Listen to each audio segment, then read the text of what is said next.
Hello, Father Rich with you, here with you in the living room and kind of hallway part of the rectory at Our Lady of Peace. I'm here before a picture that I had framed of the Mount of the Holy Cross. Back in 2006, I believe it was, this summer in July, myself and some other seminary classmates of mine and other friends hiked to the peak of this mountain, not on this side, but the other side, which is much easier to access. It was my first experience of being on top of a 14er, as they call the 14,000 footers. I don't remember how many of them are in the United States, but and this one's just 14,005 feet. But it was a great experience and something that with my seminary friends, we've consistently tried to explore some of the national parks and sort of the beauty of our country in the outdoors, in nature.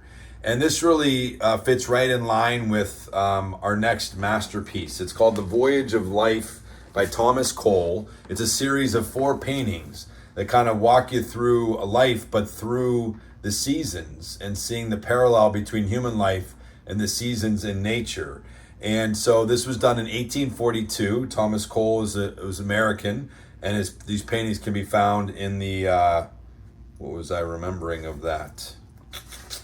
Can be found in the National Gallery of Art in Washington, D.C.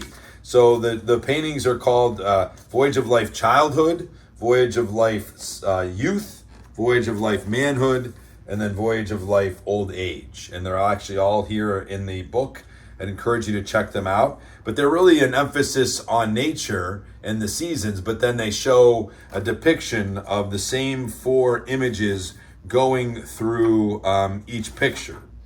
They include, let's see here, a voyager, an angel, a river, and a boat in which the voyager travels. And then some form of landscape, okay? So it made me think of when I was leading a part of a leadership conference camp, and one of the leaders, and I was asked at the last minute, our group was supposed to do a prayer, and we had forgotten to prepare it. So I had to kind of just come up with something spontaneously. And I decided to use a song, which is one of my favorite songs. And it actually talks about God's, glory in nature. And it's by Rich Mullins. So I was just going to sing a little part of it for you. The main verse, and the song is called The Color Green. Be praised for all your tenderness by these works of your hands, suns that rise and rains that fall to bless and bring to life your land. Look down upon this winter wheat and be glad that you have made blue for the sky and the color green that fills these fields with praise. And it has a lot of great instrumental, kind of an Irish feel to it. And then I read part of a psalm, which I'd like to share with you, because it's the one that the author, Terry Glaspey, quotes in this, but it's taken from Psalm 19. I read this to the group. The heavens declare the glory of God. The sky proclaims its builder's craft.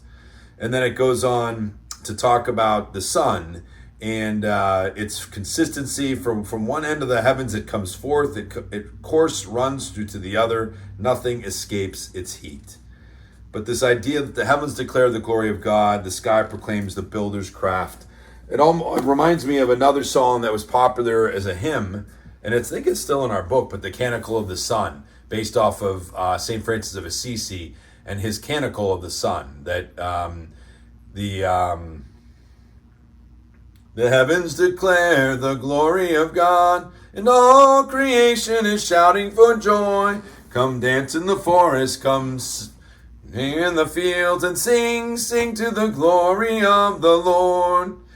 But anyway, so it makes the series of pictures done by Thomas Cole made me think of that, because it's really, he actually was part of a movement in New York. He spent some time in Pennsylvania and I think maybe in Ohio as well, but ended up settling in New York and in New York State. And he was part of a group of painters called the Hudson River School from 1825 to 1880. And they collaborated in really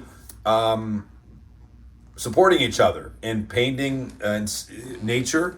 They also wanted to see nature conserved. They were concerned about the ways in the 1800s that nature was not being respected and protected. And as well as just kind of the different movements that we've talked about, the Industrial Revolution and the manipulation of man that they saw concern about. And the fact that people weren't, with nature not being preserved, that was a concern that people not only would lose appreciation for nature, but lose appreciation for God, because they saw the two going hand in hand, that you encounter God through nature, as the song suggests, the Rich Mullins song, The Color Green, the Psalm 119 or Psalm 19, as well as the Canticle of the Sun and the song we sang there. So, but it kind of, the actual 4 different paintings walk through the seasons, and again walk the viewer through kind of the experience of life. That says here in the chapter, with this series, Cole shows us how faith can sustain a person throughout the whole of life and into the heavenly home. Seen individually, these paintings could come across as sentimental and pious, but taken together, they make a realistic statement about the struggles of life and the fact that hope is often hard won and usually comes on the heels of hardship. So a good summary of these paintings, again, ones that I was not aware of, so encourages me to want to get to know them more. He unfortunately died at the age of 48, this Thomas Cole, and so didn't get a chance to continue to use his gift of art to give glory to God through nature. But they do mention some of the different pieces of work that he did. He did a piece called The Course of Empire. Let's see here. He also, that must have been at the bottom end of it. Some of the other ones, he had a view from Mount Holyoke, the Oxbow, in 1836. He also did the Garden of Eden. He did the Expulsion from the Garden of Eden. So those obviously were companion works. Let's see here. What else did he do? We mentioned The Course of Empire. I know they mentioned a few others here, I thought, towards the end, but maybe we don't see that. So, they mentioned that the one other quote from this Hudson School of Art, the landscape was a grand natural cathedral, or a book that could be read to learn of the one who wrote it. And so Cole says, there are spots on this earth, wrote Cole, where the sublime and the beautiful are united, where the heart of man feels its own nothingness or rises with the most ecstatic emotions, when the lips are sealed in reverence, but the soul feels unutterably.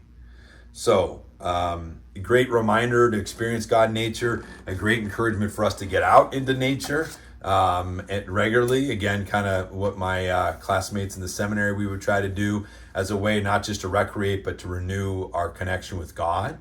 And you can see the challenge of people claiming urbanization, and as people get into cities and get away from the natural world, how that can foster an environment where we don't stay in touch with God.